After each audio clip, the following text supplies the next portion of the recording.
A black car pulls up quietly outside a sprawling mansion on a foggy night. Behind the wheel sits Renshaw, a professional hitman, cold, methodical, and efficient. His target, Hans Morris, the wealthy president of a multi-million-dollar toy company. Inside the mansion, Morris wanders through a storage room, stacked high with colorful toys. He scans the shelves until he spots what he's looking for, a small green fairy figurine. Carrying it carefully, he makes his way to his study and sets it down near the window. He stares at it fondly, unaware that outside, Renshaw has been watching his every move. Through the window, the hitman locks eyes on his target. He quietly loads his silenced pistol, then slips on a black mask, making sure no camera captures his face. To get past security, he uses a clever distraction. Placing a phone near the front door, he triggers a countdown on the screen. Inside, the night guard notices the device flashing. The display reads, "Bomb will detonate in 10 seconds. Panicked, the guard rushes out to throw it away. That's when Renshaw strikes. In a swift motion, he grabs the guard and fires a suppressed shot. Quick, clean, and silent. He drags the man aside, takes his keycard and keys, then enters the building. Without breaking a sweat, he walks into the security room, disables every surveillance camera, and finally removes his mask. His confidence shows.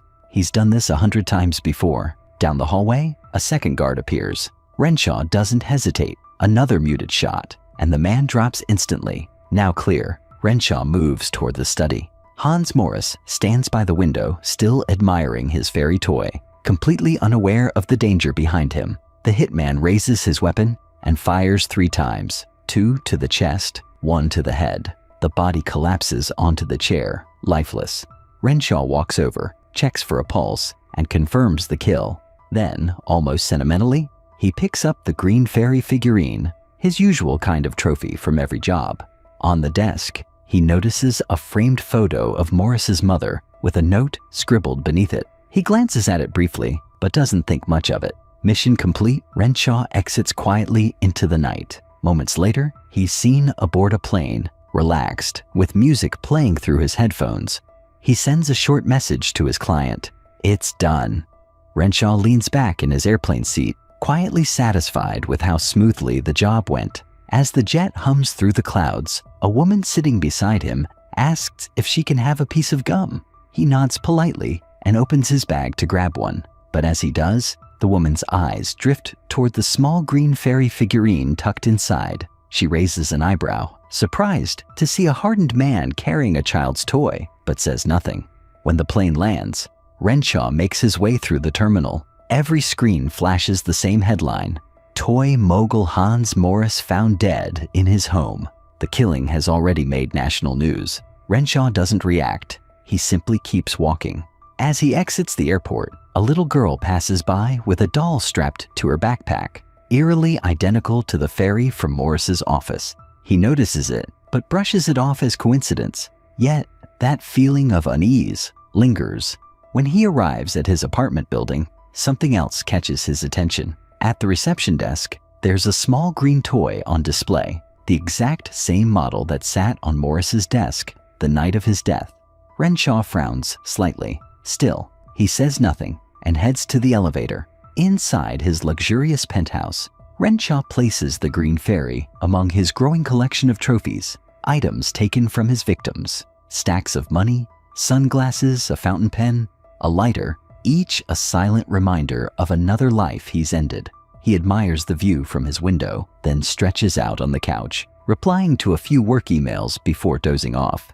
Sometime later, the doorbell rings, jolting him awake. Renshaw checks the camera feed and sees the building's receptionist standing outside, holding a small package. When he doesn't open the door, she simply leaves it on the floor and walks away. Curious, Renshaw brings the box inside and sets it on the kitchen counter. The label is addressed directly to him. No return address, no sender. Only one odd detail, a signature at the bottom that looks almost identical to that of Morris's mother, the one he'd seen framed on the nightstand during the hit. For a moment, Renshaw considers tossing it out, but curiosity wins. He unwraps the package carefully, cutting through layers of tape and brown paper. Inside is a colorful box from Morris's toy company. complete with a sticker reading, "Bonus, surprise inside." Suspicious, he shines a flashlight into the box, expecting a trap, maybe a bomb or a tracking device. Instead, he finds nothing more than a set of plastic toy soldiers, tiny guns, tanks, and jeeps. Relieved, he exhales and takes one figure out, examining it closely before dropping it back in. Just toys. Or so he thinks. Moments later, the box slips off the counter on its own. Renshaw freezes. He's sure it wasn't near the edge. He walks around the table, scanning the floor. The box lies open. The toys inside are gone. He looks around in confusion. A curtain sways, though the windows are closed. Then the lights flicker and die. He reaches for the lamp. The cord's been cut. Before he can react, something stabs him in the foot. He yelps and looks down. A miniature bayonet, sharp as a needle, has jabbed into his skin. Crouching, he peers under the table. Tiny flashes erupt. Gunfire. The toy soldiers are attacking him. He jumps back, heart pounding. The air fills with tiny pops and sparks.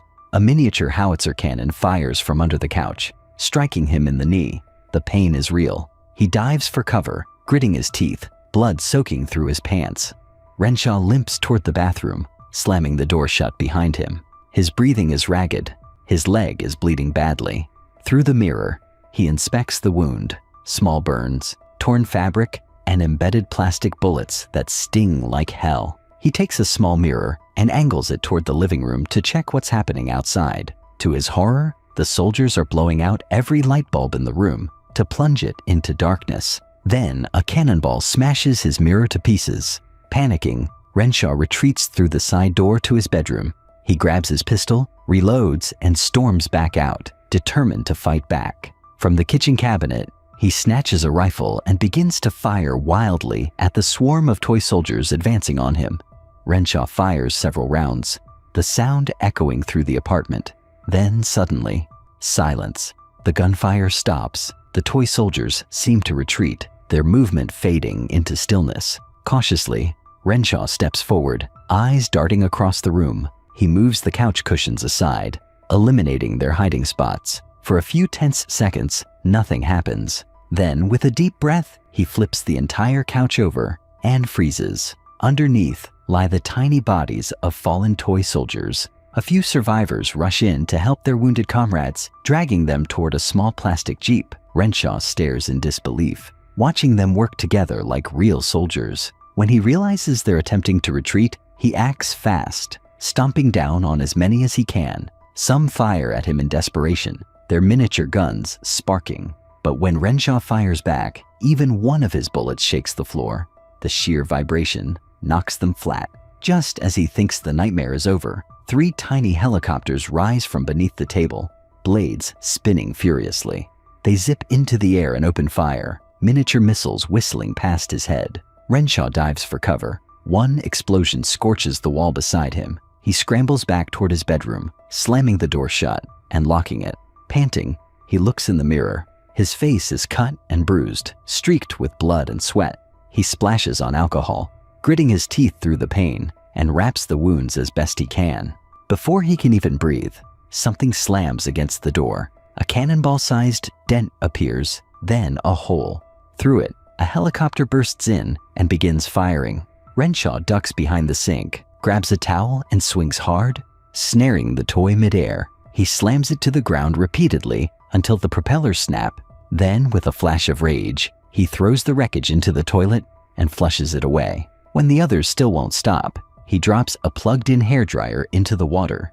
The spark surges, and the whirring finally stops. Exhausted, he decides to stay in the bathroom, the only place that still feels safe. He stitches up the gash on his thigh, wincing as the needle pierces his skin. Hours later, a faint shadow appears under the door.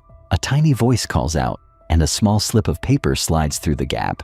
It's a message, a surrender demand from the soldiers outside. Renshaw can't believe what he's seeing. Smirking, he scrawls his own response, "Screw you." But as he kneels to return the note, he realizes too late. It's a trap. The moment he pushes the paper back, a barrage of fire erupts. Miniature tanks line up outside the door, launching volley after volley. The door splinters, filling the room with smoke and sparks. Renshaw, desperate, climbs out through the bathroom window, 14 floors above the ground. The ledge is narrow, but he edges along it inch by inch toward the balcony. Then, the whir of rotors. Another helicopter swoops in from below and fires a rocket straight at him. Renshaw ducks, clinging to the edge. As it circles back for another strike, he fires a single precise shot, and the helicopter explodes into plastic shrapnel. He hauls himself back onto the balcony, panting with relief. But the battle isn't over.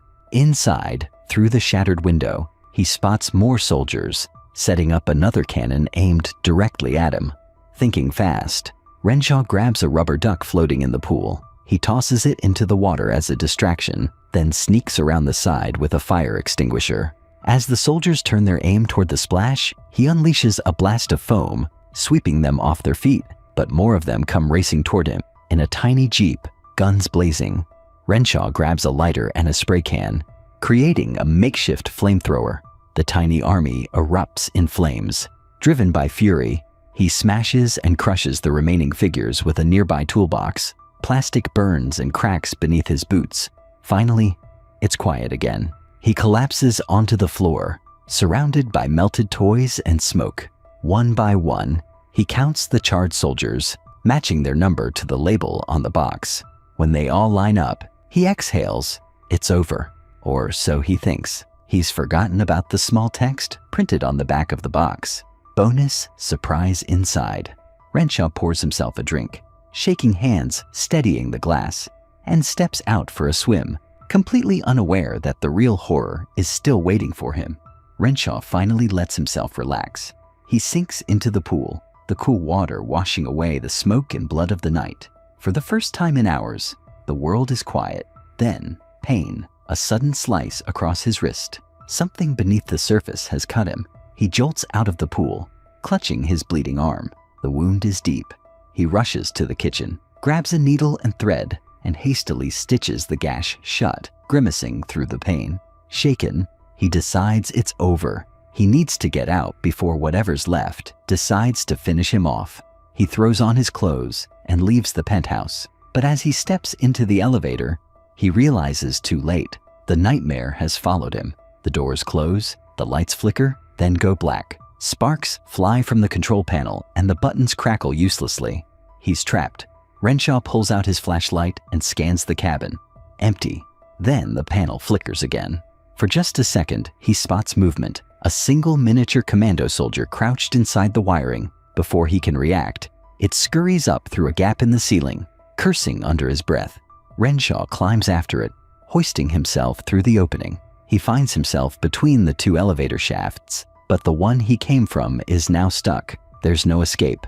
As a last resort, he leaps onto the top of another elevator car below, pries open its hatch, and drops inside. Panting, he leans against the wall, relieved to finally be safe. But the relief doesn't last. From the shadows, the commando reappears, knife in hand. It lunges, stabbing at him again and again. The blade is small, but the fury behind it is relentless. Renshaw grabs the tiny attacker, slams it against the metal wall, and shoves it between the closing elevator doors. The pressure crushes the toy's head clean off. He exhales, half laughing, half delirious. But then, he sees it, a red blinking light inside the toy's torso. His eyes widen. The tiny commando isn't just armed, it's wired. A deafening blast rocks the elevator shaft. The screen fills with smoke, fire, and twisted steel. Renshaw is gone. When the dust settles, the camera pans to the shattered toy box lying on the apartment floor. A sticker glints under the flickering light.